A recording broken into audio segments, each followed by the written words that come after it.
Salut les amis, c'est un plaisir de se revoir aujourd'hui pour un nouveau décryptage de crypto-monnaie. Donc les amis, je ne vais pas demander si vous allez bien parce que sûrement personne ne va bien actuellement. Si vous êtes un crypto-investor actuellement, si sûrement c'est pas la pêche quoi. Donc le marché est extrêmement rouge. Donc je n'ai jamais vu personnellement le marché du Bitcoin osciller aussi grandement. Donc, je vois parfois des oscillations de près de 1% à la seconde sur le Bitcoin. Donc, vous voyez par exemple le prix qui était de 18 700 à 18 300 en juste une fraction de seconde. Donc, le volume d'échange actuellement sur le marché des crypto-monnaies est énormissime. Donc, si je vais par exemple ici sur CoinMarketCap, on va voir que les volumes d'échange de façon générale sur chaque crypto-monnaie est énormissime. Les volumes d'échange en temps réel ont explosé. Comme vous voyez ici, volume en 24 heures, on est à près de 14% à la hausse. 14% à la hausse de volume d'échange. Et la chute, elle est catastrophique. Ça veut dire qu'il y a beaucoup de personnes qui sont en train de vendre. Donc, il y a beaucoup de personnes qui vendent et peu de personnes sont en train d'acheter. Donc, il y a en fait une vente massive des crypto-monnaies actuellement. Si vous voyez, pour le cas du Bitcoin, on est à 14%. C'est énorme. 14% de volume d'échange en juste 24 heures. Donc, et bien sûr, c'est la raison pour laquelle on se retrouve ainsi avec des variations de près de 1%. Ça veut dire qu'il y a des personnes qui achètent énormément ou bien qui vendent énormément sur le marché des crypto-monnaies en question. Donc, ceci a une raison que l'on va voir tout à l'heure. J'étais en train de configurer en fait mes différentes positions d'entrée sur le marché parce que le marché a commencé à chuter depuis hier et j'étais donc en train de configurer ce matin-ci, donc vers 12h, aux environs de 11h, 12h, j'étais en train de configurer mes différentes positions sur le marché, sur la plateforme d'échange Fairdesk, donc qui est notre partenaire depuis un bon bout de temps. Donc pendant que j'étais encore en fait en train de configurer ou bien de réfléchir sur quel point d'entrée choisir, le marché a directement enclenché mes différents points qui étaient positionnés à 18 800 et également à 19 000. J'étais encore en train de modifier cela pour voir par exemple la tendance du jour parce que depuis hier, je sentais quand même que le marché devait chuter. Donc j'étais en train de vouloir configurer à peine. Je suis en train de modifier que le marché chute drastiquement et enclenche en fait toutes mes différentes positions qui étaient en attente. Donc j'ai pas eu le temps de pouvoir modifier par exemple parce que je sentais que le marché n'allait pas très bien. Donc je voulais par exemple configurer les positions d'entrée par exemple à 18 500, 18 300, voire même 17 900. Mais j'ai pas malheureusement pu les configurer. Chaque jour, je vous montre en fait comment on peut gagner rapidement de l'argent avec des plateformes pareilles, des plateformes de trading en général ou bien avec le trading en général. Mais voici un cas typique où c'est vrai, c'est pas fait sciemment, mais voici un cas typique où vous pouvez perdre énormément de l'argent. Donc, si le marché chute par exemple drastiquement ainsi et que vous avez effectué des mauvaises positions d'entrée, vous pouvez perdre énormément d'argent. Mais bien sûr, vous pouvez également gagner. Donc, bien sûr, pour mon cas, je ne m'en fais pas trop. Je vais corriger les différentes positions un peu plus tard. Je vais continuer à analyser le marché et effectuer d'autres positions plus tard. Et l'une des plateformes que j'utilise au quotidien depuis un bon bout de temps, c'est Fairdex. Je vais laisser le lien d'affiliation, mon lien d'affiliation en fait de Fairdex dans la description pour ceux qui voudront utiliser la plateforme de trading en question. Il y a de très bons effets de levier et d'autres outils que vous pouvez utiliser pour trader au quotidien. Donc les amis, voici un cas assez typique du marché qui chute sans prévenir. Vous savez quand même qu'il y avait des signes depuis hier. Lorsqu'on voit des signes pareils, ce sont en fait des signes qui ne sont pas du tout intéressants. Et surtout que depuis à peu près 2 jours, je crois, le marché était trop stable. Quand le marché est en fait stable ici, il y a deux choix possibles. Soit le marché va aller drastiquement à la hausse, soit le marché ira drastiquement à la baisse. Donc là, on voit depuis quelques jours, le marché il était plutôt stable. Le marché était plutôt stable. Après une légère hausse, le marché était plutôt stable depuis quelques jours. Donc on attendait en fait voir la direction qu'allait suivre, qu'allait prendre en fait le marché. Et la direction a été brusque. Comme on voit ici, la direction prise par le marché a été vraiment brusque. Et maintenant, pourquoi est-ce que le marché a chuté ainsi? Pourquoi est-ce qu'on assiste à une chute rapide, à une chute drastique, brutale même du marché ainsi? Donc, si vous vous rappelez très bien, il y a de cela quelques jours, j'avais fait une vidéo sur les États-Unis qui avaient augmenté le taux directeur. Ceci pour encourager les différents investissements, pour encourager en fait des investisseurs à venir investir dans l'économie américaine. Donc là, les amis, on voit qu'au même moment, donc pendant que le marché des crypto-monnaies est en train de chuter, au même moment, le marché des dollars, donc le dollar était en train d'exploser. Donc là, on voit, il est 12h, donc 12h26. Donc c'est en juste une minute maximum que l'on a eu cette course-ci. Vous voyez ainsi une hausse pareille du dollar. Et comme je vous ai toujours dit, tous les marchés sont reliés entre eux. il n'y a pas vraiment de marché isolé. Pour l'instant, il n'y a pas vraiment de marché isolé. Donc, si vous voyez qu'il y a un marché qui ne se comporte pas bien, il faut voir ce qui se passe sur les autres marchés.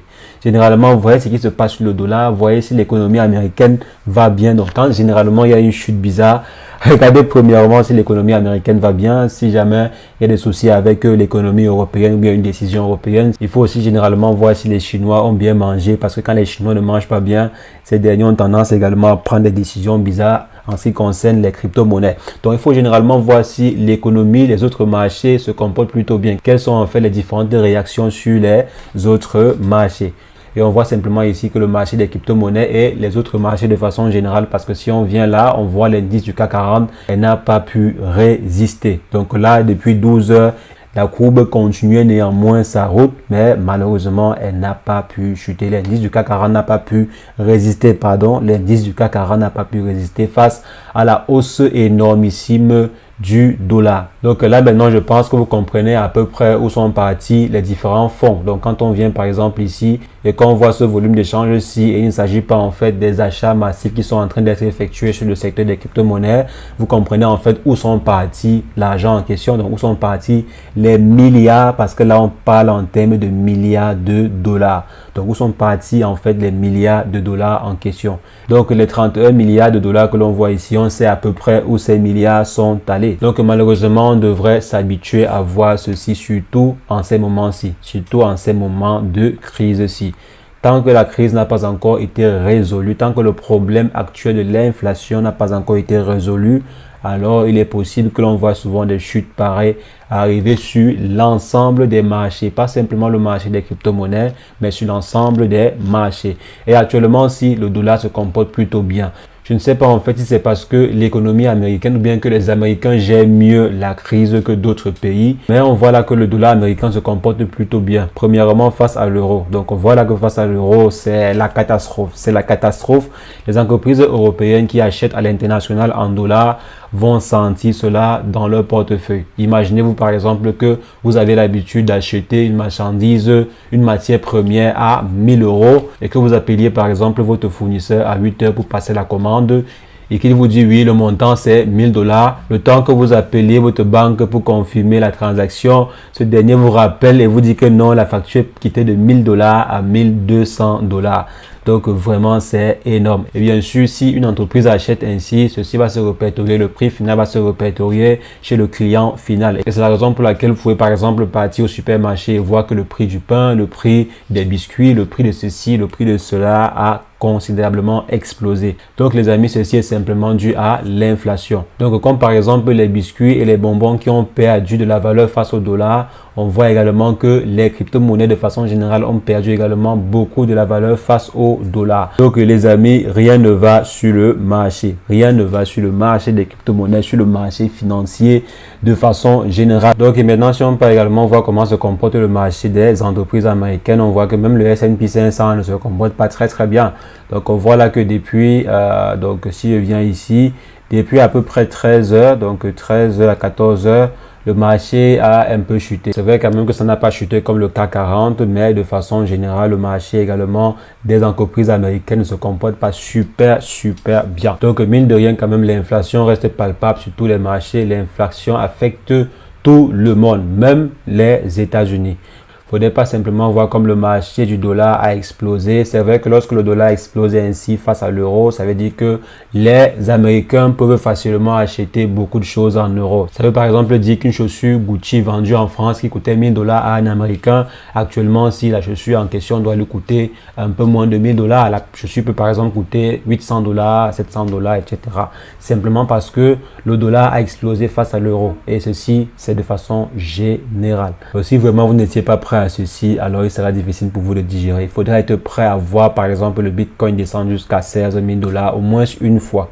Donc au moins une fois pendant cette période-ci. Donc jusqu'à ce qu'on trouve la solution, il faudrait s'apprêter à ce que le Bitcoin puisse atteindre les 17 000 voire les 16 500 au moins une fois. Je dis au moins une fois. Je ne sais pas si c'est par exemple maintenant ou c'est plus tard, mais ce qui est sûr, il est possible, il y a de fortes chances que le Bitcoin chute énormément. On ne sait pas encore quelles sont les différentes décisions qui seront prises par les politiques pour pouvoir corriger cette crise qui sévit actuellement-ci. Mais pour l'instant, les choses ne vont pas super bien. C'est pas simplement le Bitcoin, mais même la plupart des autres projets ont chuté drastiquement. Donc, ce n'est pas simplement une affaire du Bitcoin. L'Ethereum est déjà à moins 5,95%, donc presque moins 6%. Là, ce sont des stablecoins maintenant. Donc, maintenant, même ici, le BNB a subi un choc énorme. Ici également, le XRP a subi un très gros choc. Donc, on voit là que plusieurs projets, la plupart des projets même, ont subi des corrections énormissimes. Les amis, il faut simplement attacher les ceintures, il faut simplement s'attacher les ceintures. Donc, si vous aviez par exemple investi sur le dollar, parce que moi également, j'ai investi un peu sur le dollar, parce qu'on ne sait jamais si actuellement, si le dollar prend de l'ampleur ainsi, donc il faudrait quand même avoir des investissements dessus. Si par exemple le dollar continue sur cette tendance-ci, ce serait intéressant de gagner également. Donc, j'ai investi sur le dollar. Comme je vous dis toujours, pendant la crise, il y a des opportunités à saisir. Il y a toujours des opportunités à saisir. Donc actuellement, si par exemple mes différents investissements sur le dollar se comportent plutôt bien. Donc ça fait un petit bon bout de temps que j'ai commencé à investir sur cette devise-ci, sur le dollar. Maintenant les amis, attachons simplement la ceinture. Il y a de grandes fluctuations qui arrivent. On est actuellement aussi en zone de turbulence. Il faut simplement attacher correctement vos ceintures et surtout ne pas faire du n'importe quoi sur le marché. Il ne faudrait pas qu'à cause, par exemple, d'une chute pareille, vous fassiez du n'importe quoi sur le marché pour perdre totalement vos différents investissements. Donc, soyez aguerris, prenez des bonnes décisions, effectuez des décisions réfléchies, effectuez toujours des décisions réfléchies. Actuellement, s'il n'y a pas d'experts sur le marché, actuellement, s'il n'y a pas d'experts en crypto-monnaie, parce que personne ne peut ou bien ne pouvait prédire ceci à 100%. C'est vrai quand même qu'avec les tendances qui étaient là, on pouvait prédire une chute. Mais prédire une chute de cet ordre-ci, il y a peu de personnes qui pouvaient le prédire à 100%. Donc, personne n'est expert actuellement aussi sur le domaine des crypto-monnaies. Faites attention à ceux qui vous disent qu'ils sont experts et qu'ils ont la boule magique pour savoir comment le marché ira et tout. Donc, faites attention. Vous devez prendre vous-même vos propres décisions. Avant de pouvoir, par exemple, investir sur quoi que ce soit, allez vous-même effectuer vos recherches. Voyez vous-même d'après votre petite expérience si ça vaut la peine ou pas avant de prendre une position sur n'importe quel projet. Donc les amis, c'est ce que je voulais rapidement partager avec vous dans cette vidéo. Je continue d'observer le marché, je continue d'analyser et de scruter les différentes informations qui passent en fait sur le marché pour voir s'il n'y a pas une opportunité que je peux saisir. Parce que comme je vous dis toujours et je répète, en temps de crise, il y a toujours des opportunités qui se présentent. Il faut simplement dénicher les opportunités et les saisir. Donc les amis, on va se revoir très prochainement pour une nouvelle vidéo sur le décryptage de crypto-monnaie. Mais entre-temps, portez-vous bien. Ciao, ciao.